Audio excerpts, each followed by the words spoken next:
Alrighty, yo, what is going on, everybody? It's your boy, Mr. DDG94, back with another reaction video that we're going to react to. The last great NBA 2K game. I think we all know what that is, because 2K been missing ever since, bruh.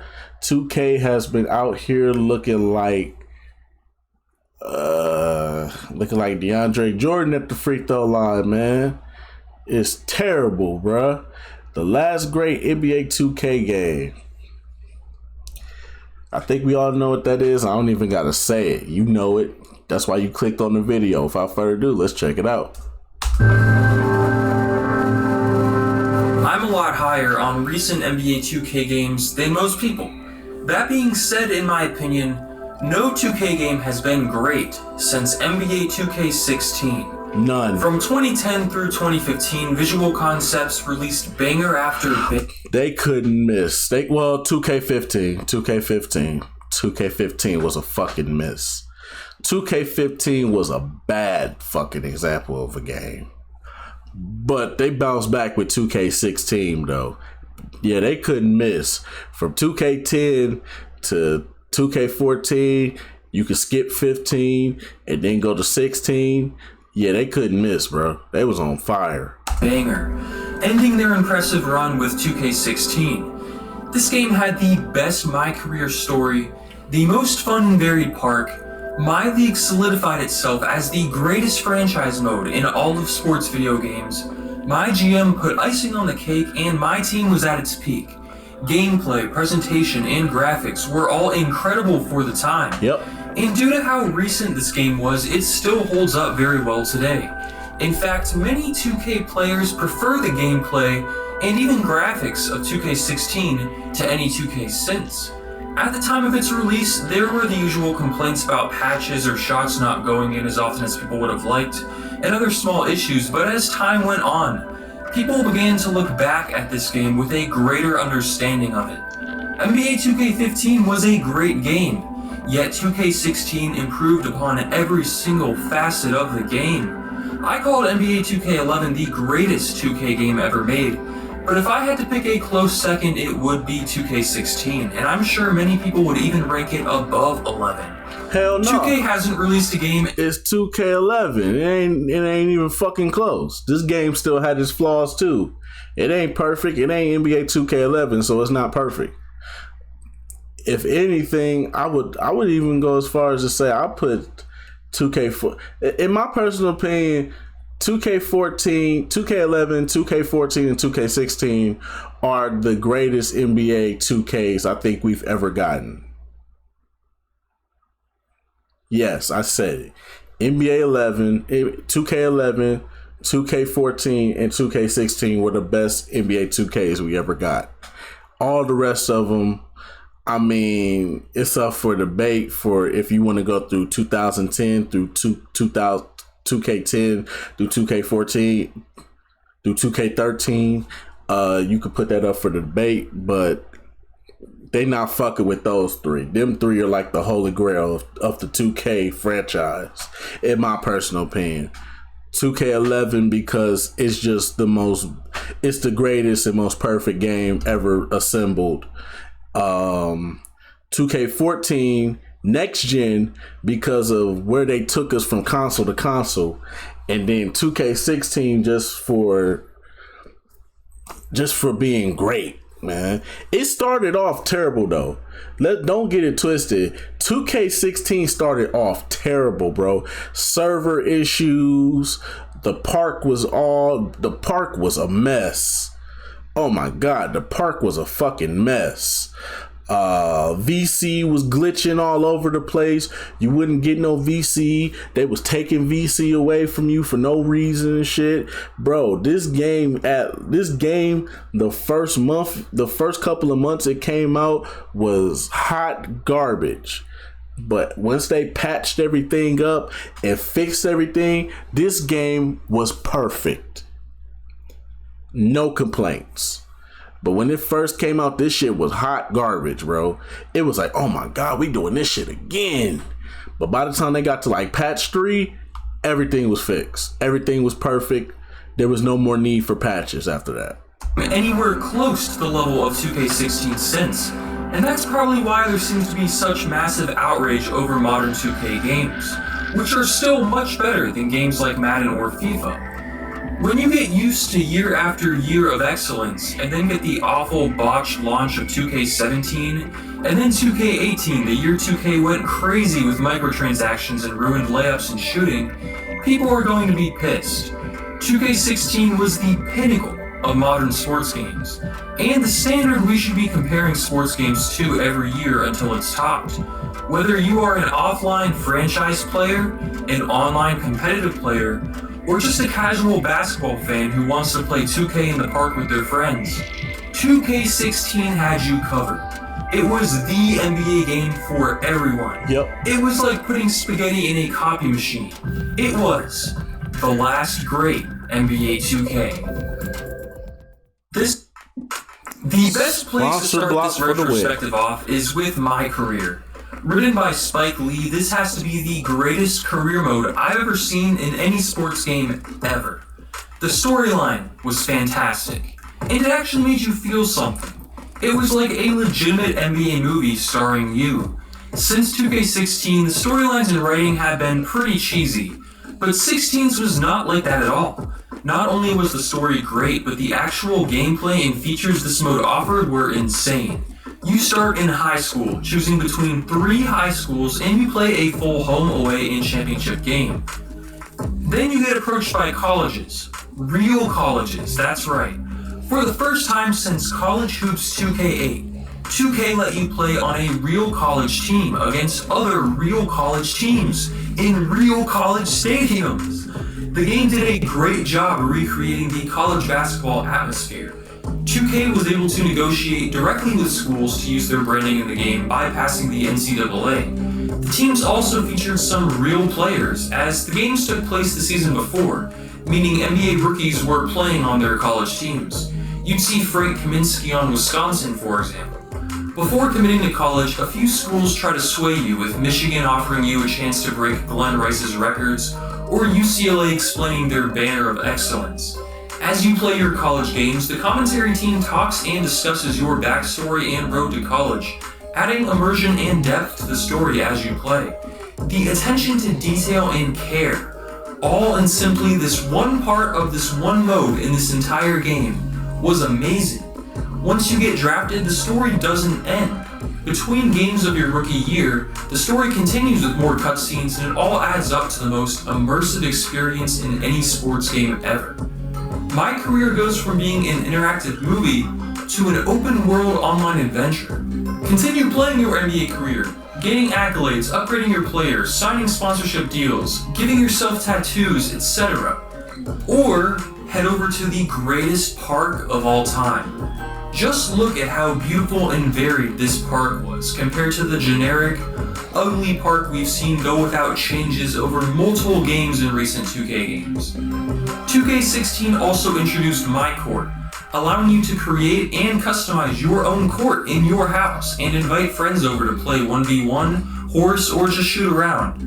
There was also the Pro-Am mode, allowing you to team up with friends to create a team and go head-to-head against other teams online.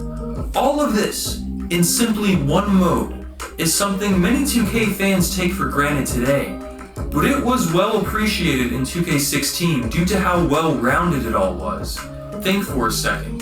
What other sports game features this much depth simply in its career mode? The other game modes 2K16 had to offer were nothing short of excellent. Of course, there was Play Now, featuring the ability to play with more classic teams, a feature that had been introduced in 2K11. All-time teams, or obviously the default rosters for that season. Play Now Online was introduced and offered a ranking approach to the mode, and it seems like 2K16 was the last time 2K touched Play Now Online, which is a bummer. Blacktop was at its peak, offering a better court, and players actually wore their team's jersey, which looked a lot better than the generic Ringers and Ballers black and white t-shirts you see now. My League was pretty much the same as it is today, which is incredible. No other sports game comes close. My League is the game's franchise mode, and boy oh boy is it deep. Play through the Summer League, vote to change NBA League rules in the offseason, Relocate or rebrand your team at any time, creating your own team name, logo, colors, uniform, and even arena. You can upload an Arby's logo online and place it on your court. You can literally do anything. Stat tracking was so in-depth, showing complete league history, player history, and every possible stat you could track in basketball. It was like Football Manager, only inside a fully featured flagship NBA video game. Since even before 2K16, 2K had been head and shoulders above the rest of sports video games in the franchise mode front. 2K16 put them even further ahead, to the point where franchise modes in MLB The Show, Madden, FIFA, NHL, or any other sports game all feel weak and shallow. 2K didn't stop there. My GM mode was my league with all the new improvements, but with a storyline guiding you, similar to my career. My team was actually great in 2K16, and despite my disliking of the microtransaction-riddled card-collecting game modes in sports games, my team was actually fun and varied. 2K16 introduced a 3-on-3 online mode for the first time, which was the precursor to Triple Threat. So obviously 2K16 was an incredibly deep game, with so many possible things to do that you would never get bored. Create your own team from scratch and run it for 80 seasons in my league. Or play through an NBA career and enjoy the fantastic storyline of my career. Or head over to the park and play street ball online. Or invite friends to your my court. Or play blacktop with your roommate. Or experience the fun and stress of being an NBA general manager in my GM. Or build your dream team lineup in my team while competing online. While later 2K games have all had these same modes, they have either stagnated or gotten worse since. 2K16 was the absolute peak of the quality of these game modes. But the depth of 2K16 isn't what made it such a great game exclusively. Sure, it's a huge part of it, but the gameplay of 2K16 is where the game really shined. Yep. 2K15 was no scrub, but 2K16 kept innovating, completely upgrading gameplay. No, 2K15 was a big ass scrub. It was the biggest scrub I've ever experienced. It's the epitome of what TLC was talking about in that one song. Fuck 2K15. That game is fucking garbage. And I stand on it. The game is fucking garbage to this day. Now 2K16 on the other hand, gameplay wise, the fact that they were able to have the teams actually play the way they were, the fact that defense was actually implemented into this game, man, this was some of 2K's best work. Mike Wang was in his bag on this one, I ain't gonna lie to you. In every possible way. In previous games, it was pretty easy to cheese around defenders to the rim, but AI was vastly improved in 16. If you tried to run the same play over and over, or set the same screens over and over in the same part of the court, the AI would adjust and shut it down. The physics and foot planting was completely changed, making it impossible to slip and slide around the court. Players moved in a lifelike fashion that respected momentum, and from a distance looked like a legit NBA broadcast. Real basketball concepts worked. Imagine that, a sports game where applying real knowledge of the sport leads to success. Post-up move to left trigger, and you now had even more control over passes. Most hardcore 2K players would agree that 2K16 was the peak of 2K's gameplay. Everything looked and played fair, or at least as close to fair as any sports game had been to that point. Presentation was top-notch. Kenny the Jet Smith was added to the pregame show, giving it a TNT feel. Commentary, especially throughout my career, is fantastic, and the game's incredible visuals along with the impressive on-screen graphics for stats made 2K16 look like a real NBA game on TV.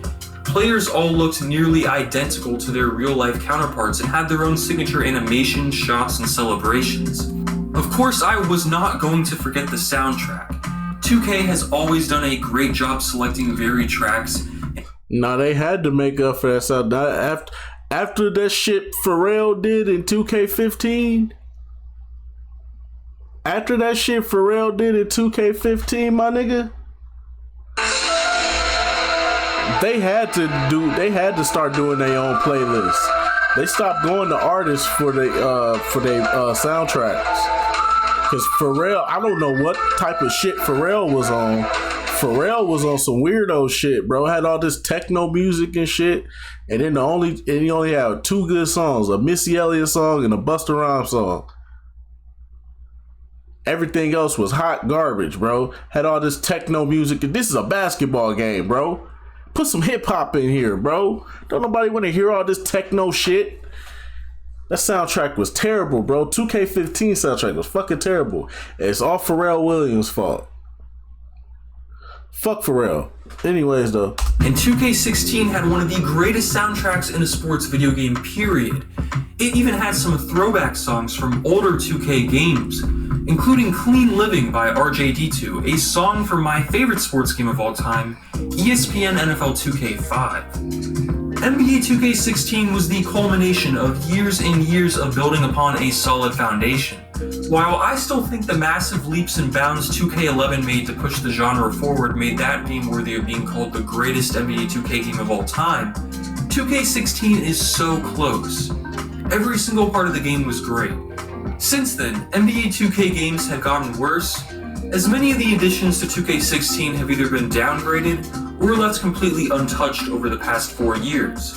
2K17 and 18 were a mess at launch, and while 2K19 was an improvement, 2K20 had another awful launch and some terrible issues such as the dreaded transition defense. NBA 2K16 truly was the last great 2K, and although the servers are now offline, the core game is still good enough to go back and revisit without it feeling outdated. Facts. Give it a try if you haven't, as the game is really cheap used.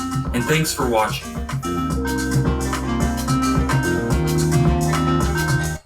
So yeah, man, that's just gonna about do it for this one, man. NBA 2K16 is hands down the creme de la creme of the 2K franchise. If we had to, like I said, it's only 3 2Ks that are cemented in 2K legacy.